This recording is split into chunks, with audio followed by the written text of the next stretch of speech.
Le Seigneur est merveilleux, le Seigneur est formidable, adorable, digne des louanges.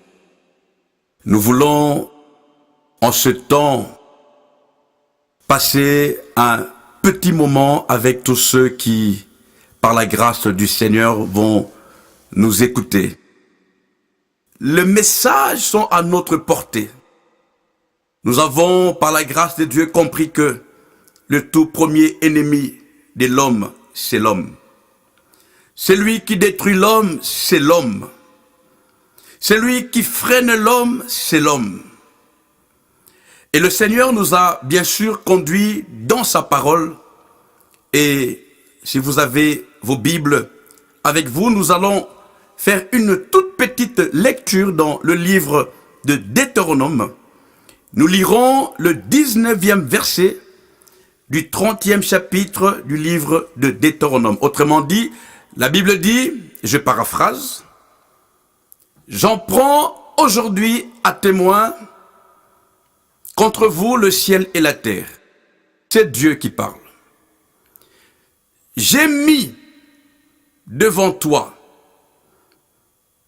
la vie et la mort, le bien et le mal, la bénédiction et la malédiction. » J'ai souligné en rouge cette conjonction « et », parce que beaucoup pensent que c'est le diable qui a mis la mort. Beaucoup disent que c'est le diable qui les a poussés dans la malédiction. Beaucoup disent qu'ils sont dans le mal sous l'influence démoniaque. Je m'en vais avec beaucoup de respect nous dire ceci. Dieu dira dans ce même verset, « Mais choisis la vie, afin que tu vives, toi et ta postérité. » Parole du Seigneur. Frères et sœurs, je suis sûr que d'aucuns ont déjà compris de quoi il s'agit. Le premier responsable de notre malheur, c'est nous-mêmes. Le premier qui est à la base de notre souffrance, c'est nous-mêmes. Pourquoi je dis ça? Me référant à la parole, toujours dans le livre de Deutéronome, au même verset, du même chapitre, il dit, choisis la vie. C'est le conseil de Dieu. Tu choisis la vie et tu vis. Non seulement toi, mais toi et ta postérité. Et bien sûr, si quelqu'un meurt, ce n'est pas Dieu. C'est lui qui a fait le choix librement de choisir la mort. Tous ceux qui sont dans la malédiction, ce n'est pas le diable. Il n'a aucun pouvoir. Laissez-moi nous dire ceci. Dans le jardin d'Éden, je voudrais nous donner une petite illustration. Ce n'est pas le diable qui a forcé Ève de manger le fruit interdit. Le diable a juste fait une proposition.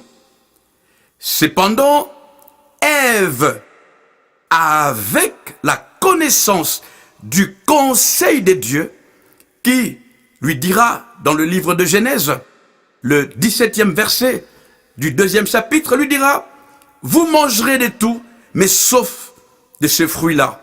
Et Dieu a été, on ne peut plus clair, en ayant dit, les jours que vous en mangerez, vous mourrez. Ève le savait. Mais le constat amer est que Ève a pris le fruit, Ève a mangé. Et je vais encore un peu plus loin. Il n'est pas dit que Ève força Adam de manger le fruit. Non.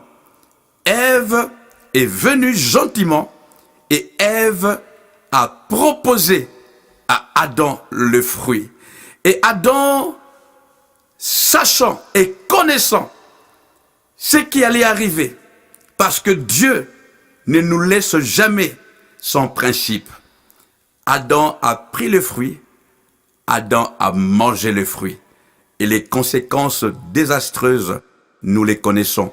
Ils furent chassés du jardin, c'est-à-dire ils ont perdu la vie. Et laissez-moi ouvrir une parenthèse. La vie, ce n'est pas la respiration. La vie, c'est être en Jésus. C'est être dans la présence de Dieu. Tous ceux qui n'ont pas Jésus ne vivent pas. Ils existent.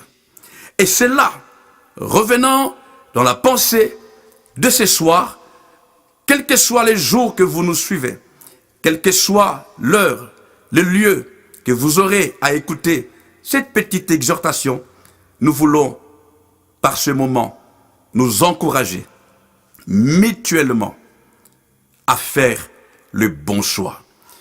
Notre vie est faite de choix.